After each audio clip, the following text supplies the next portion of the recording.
Saudara-saudara kekasih di dalam Tuhan Yesus, puji dan syukur kepada Tuhan, kita dapat lagi bertemu di dalam acara Renungan Harian GP Kris Pangkal Pinang. Sebelum kita bersama-sama merenungkan firman Tuhan ini, mari kita tunduk kepala berdoa mohon pimpinan dan pertolongan Roh Kudus.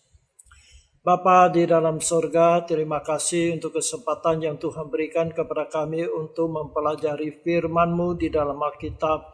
Kami mohon Roh Kudus membuka hati dan pikiran kami, supaya kami dapat mengerti kebenaran yang ada di dalam Alkitab-Mu ini. Terima kasih Tuhan, kami serahkan waktu ini kepada Tuhan. Dalam nama Tuhan Yesus kami berdoa. Amin.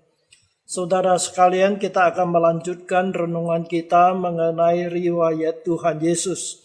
Dan tema kita pada hari ini adalah Tuhan Yesus berbicara tentang angkatan yang tidak percaya. Nas Alkitab yang mencatat peristiwa ini adalah di Injil Matius pasal 12 ayat 38 sampai 45. Saya akan bacakan untuk kita semuanya. Matius pasal 12 ayat 38 sampai 45. Pada waktu itu berkatalah beberapa ahli Taurat dan orang Farisi kepada Yesus, "Guru, kami ingin melihat suatu tanda daripadamu." Tetapi jawabnya kepada mereka, "Angkatan yang jahat dan tidak setia ini menuntut suatu tanda, tetapi kepada mereka tidak akan diberikan tanda selain tanda Nabi Yunus. Sebab seperti Yunus tinggal di dalam perut ikan 3 hari 3 malam, demikian juga anak manusia akan tinggal di dalam rahim bumi 3 hari 3 malam. Pada waktu penghakiman, orang-orang Niniwe akan bangkit bersama angkatan ini dan menghukumnya juga. Sebab orang-orang Niniwe itu bertobat setelah mendengar pemberitaan Yunus, dan sesungguhnya yang ada di sini lebih daripada Yunus. Pada waktu penghakiman, ratu dari selatan itu akan bangkit bersama angkatan ini, dan ia akan menghukumnya juga. Sebab ratu ini datang dari ujung bumi untuk mendengar hikmat Salomo, dan sesungguhnya yang ada di sini lebih daripada Salomo. Apabila roh jahat keluar dari manusia, ia pun mengembara ke tempat-tempat yang tandus mencari perhentian, tetapi ia tidak mendapatnya. Lalu ia berkata, "Aku akan kembali ke rumah yang telah kutinggalkan itu." Maka pergilah ia dan mendapati rumah itu kosong, bersih, tersapu, dan rapi teratur.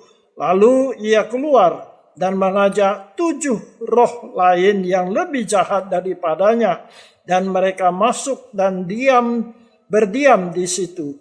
Maka akhirnya keadaan orang itu lebih buruk daripada keadaannya semula.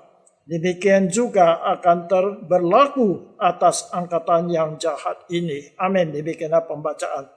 Saudara sekalian, apa yang kita baca tadi memberitahukan kepada kita, pada suatu hari orang-orang Farisi dan ahli-ahli Taurat datang kepada Tuhan Yesus untuk mencobai Yesus. Mereka meminta Tuhan Yesus melakukan suatu mujizat atau tanda supaya Yesus itu menuruti kehendak mereka. Tetapi Tuhan Yesus tidak mau melakukannya. Karena apa? Karena Tuhan Yesus sudah banyak melakukan mujizat sebelum mereka datang. Yesus sudah menyembuhkan orang sakit, ya, orang buta dicelekkan, orang bisu bicara, orang lumpuh berjalan, sakit kusta ditahirkan, orang dirasuk setan dilepaskan, bahkan orang yang mati pun dibangkitkan. Dan saudara sekalian, Tuhan Yesus sudah banyak melakukan mujizat. Jadi mereka kalau mau percaya, mereka sudah dapat melihat mujizat-mujizat yang sudah dilakukan oleh Tuhan Yesus. Tetapi mereka belum puas dengan mujizat-mujizat yang telah dilakukan oleh Tuhan Yesus itu. Dan mereka sekarang minta lagi Yesus melakukan suatu mujizat. Oleh sebab itu Tuhan Yesus mengatakan, angkatan yang jahat dan tidak bersetia ini mau minta mujizat, maka tidak ada lagi mujizat. Hanya ada mujizat Yunus kepada mereka. Saudara sekalian, di sini kita melihat kalau orang tidak mau percaya akan mencari banyak alasan untuk tidak percaya. Seperti orang Farisi, ahli-ahli Taurat ini. Tuhan Yesus sudah begitu banyak melakukan mujizat. Toh mereka itu tidak mau percaya. Saudara sekalian, Tuhan Yesus tahu maksud mereka itu minta mujizat, bukan mereka mau percaya kepada Tuhan Yesus, tetapi mereka hanya mau menguji Tuhan Yesus saja. Oleh sebab itu Tuhan Yesus menolak permintaan mereka. Tapi di sini kita lihat bagaimana Tuhan Yesus mengutip dua peristiwa di dalam sejarah bangsa Israel untuk menegur mereka. Yang pertama adalah peristiwa tentang Nabi Yunus. Kita tahu bahwa Nabi Yunus diutus oleh Allah datang ke kota Nineve, yaitu ibu kota kerajaan Asyur, untuk memberitahukan kepada mereka bahwa mereka telah berbuat jahat di hadapan Tuhan dan Tuhan akan menghukum mereka. Tetapi Yunus ini tidak mau pergi ke Nineve. Karena apa? Karena Nineve ini memang bangsa kafir. Mereka itu bangsa yang jahat. Mereka itu sering datang mengganggu bangsa Israel. Sehingga Yunus itu tidak mau datang kepada orang Nineve. Tetapi Alkitab mencatat dia pergi ke Tarsis. Melarikan diri dari panggilan Tuhan. Tetapi Tuhan pimpin dia kembali dengan cara bagaimana. Ketika dia naik ke perahu atau kapal besar itu, Tuhan turunkan angin besar, ombak besar, sehingga akhirnya orang-orang di kapal itu melemparkan Yunus ke dalam laut. Dan ketika dia dilempar dalam laut, Tuhan mengutus seekor ikan besar menelan dia. Dan 3 hari 3 malam dia di dalam perut ikan itu. Kemudian dia bertobat, berdoa, dan Tuhan melepaskan dia. Akhirnya ikan itu memuntahkan dia ke pantai. Barulah dia mau pergi ke Nineve. Nah, saudara sekalian, kita mencatat dia datang ke kota Nineve, beritahukan kepada orang-orang di Nineve bahwa 40 hari lagi Tuhan akan menjatuhkan hukuman kepada mereka. Nah, saudara sekalian, orang Nineve mendengar apa yang disampaikan oleh Yunus. Mereka menjadi bertobat. Jadi raja sampai rakyat jelata, semuanya bertobat. Dan Tuhan akhirnya tidak menghukum mereka karena mereka sudah bertobat. Tuhan punya pengasihan. Dan Tuhan Yesus mengatakan di sini ada seorang yang lebih besar dari Yunus. Saudara sekalian, Yunus 3 hari di dalam perut ikan. Tuhan Yesus kita 3 hari mati dan dikuburkan. Tetapi hari ketiga dia bangkit kembali. Oleh sebab itu Tuhan Yesus mengatakan, di sini ada yang lebih besar dari Yunus.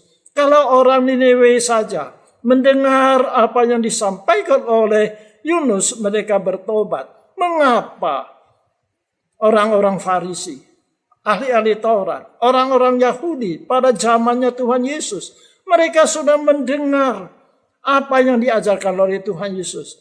Mereka sudah melihat apa yang dilakukan oleh Tuhan Yesus, mujizat-mujizat yang begitu hebat. Namun mereka tidak mau percaya. Oleh sebab itu Tuhan Yesus mengatakan, pada akhir zaman nanti mereka, bangsa Yahudi itu akan dihukum. Kemudian adalah satu peristiwa yang kedua, yaitu Ratu dari Seba dari selatan. Ratu Seba ini datang dari tempat yang jauh kepada Raja Salomo. Karena dia mendengar Salomo adalah raja yang berhikmat. Dia jauh-jauh datang, membawa rombongan datang menemui Raja Salomo. Di situ dia bersoal jawab dengan Salomo, dan Salomo memberitahukan dia segala hikmat tentang Allah, dan dia akhirnya menjadi orang yang beriman kepada Tuhan Allah, yaitu Allahnya orang Yahudi. Nah, saudara sekalian, maka itu Tuhan Yesus mengatakan, kalau Ratu Seba saja mendengar apa yang diajarkan oleh Salomo, akhirnya bertobat dan percaya kepada Allah, mengapa bangsa Israel pada waktu itu tidak mau percaya? Padahal Yesus mengatakan dia lebih besar dari Salomo. Dia telah memberitahukan ajaran hikmat yang lebih tinggi daripada Salomo. Ratu Seba saja mau percaya kepada Salomo. Mengapa orang-orang Yahudi, ahli-ahli Taurat, orang Farisi tidak mau percaya? Oleh sebab itu kemudian kita lihat, kita baca bagaimana Tuhan Yesus memperingati kepada mereka satu hal tentang setan yang ingin tinggal di dalam hati manusia. Saya bacakan peringatan daripada Tuhan Yesus di Injil Matius pasal 12 ayat 43 sampai 45. Tadi kita sudah baca, tetapi tidak apa. Saya baca kembali ayat ini. Apabila roh jahat keluar dari manusia, ia pun mengembala ke tempat-tempat yang tandus mencari perhentian, tetapi ia tidak mendapatnya. Lalu ia berkata, aku akan kembali ke rumah yang telah kutinggalkan itu. Maka pergilah ia dan mendapati rumah itu kosong, bersih, tersapu, dan rapi teratur.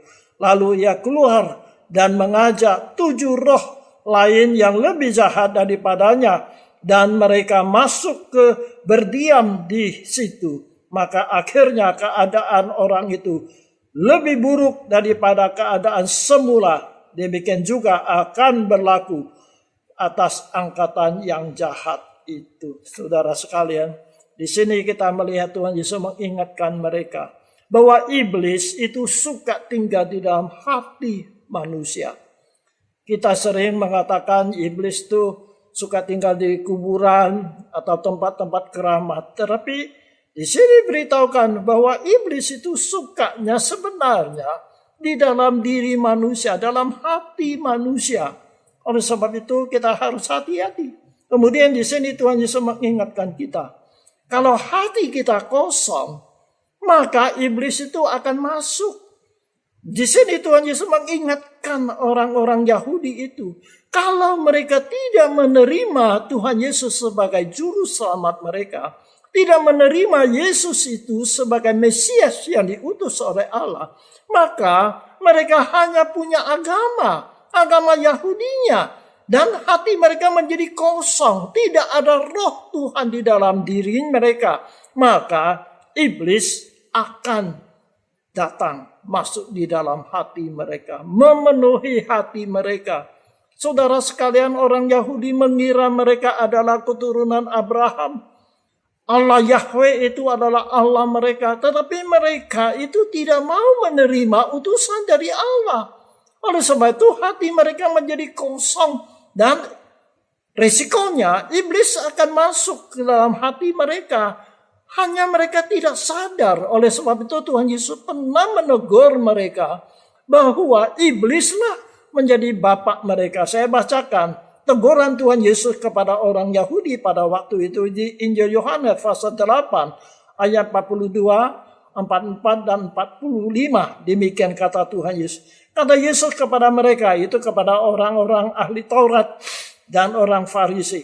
Jikalau Allah adalah Bapakmu, kamu akan mengasihi aku. Sebab aku keluar dan datang dari Allah. Dan kamu datang bukan atas kehendakku sendiri, melainkan dialah yang mengutus aku. Iblislah yang menjadi bapakmu dan kamu ingin melakukan keinginan bapakmu. Ia adalah pembunuh manusia sejak semula dan tidak hidup dalam kebenaran. Sebab di dalam dia tidak ada kebenaran. apabila ia berkata dusta, ia berkata atas kehendaknya sendiri, sebab ia adalah pendusta dan bapa segala dusta. Tetapi karena aku mengatakan kebenaran kepada kamu, kamu tidak percaya kepadaku. Disinilah Tuhan Yesus menegur orang Yahudi bahwa bapak mereka itu sesungguhnya adalah iblis. Kenapa, saudara sekalian? Karena mereka tidak mau menerima Tuhan Yesus sebagai juru selamat mereka. Saudara sekalian, orang Niniwe mendengar berita yang disampaikan Yunus, mereka bertobat. Bukankah kita harus lebih mendengarkan kebenaran yang disampaikan oleh Tuhan Yesus? Karena Yesus lebih besar daripada Yunus. Jika Ratu Seba dari selatan sengaja datang ke Raja Salomo untuk mendengar kata-kata kebenaran dan hikmat, bukankah kita harus lebih mendengar kata-kata kebenaran dan hikmat dari Tuhan Yesus? Karena Tuhan Yesus lebih mulia, lebih hikmat daripada Salomo. Ketiga, janganlah biarkan hati kita kosong sehingga mengundang roh iblis datang tinggal di dalam hati kita. Tetapi percayalah kepada Tuhan Yesus supaya Roh Kudus tinggal di dalam hati kita, sehingga iblis tidak dapat lagi masuk dalam hati kita. Kiranya Tuhan menolong kita supaya kita terima Tuhan Yesus di dalam hati kita. Amin. Mari kita berdoa. Terima kasih ya Tuhan, Engkau adalah juru selamat kami. Kalau kami terima Engkau dalam hati kami, maka hati kami ada Roh Kudus. Maka iblis akan masuk lagi. Tolong kami beriman kepada Engkau. Janganlah seperti orang Farisi dan ahli-ahli Taurat. Mereka mencari Engkau mujizat, padahal hati mereka tidak beriman kepada Engkau. Terima kasih ya Tuhan, inilah permohonan kami. Kami serahkan ini kepada pimpin kami Tuhan. Dalam nama Tuhan Yesus kami berdoa. Amin. Tuhan berkati kita. Sampai ketemu lagi pada kesempatan yang amin.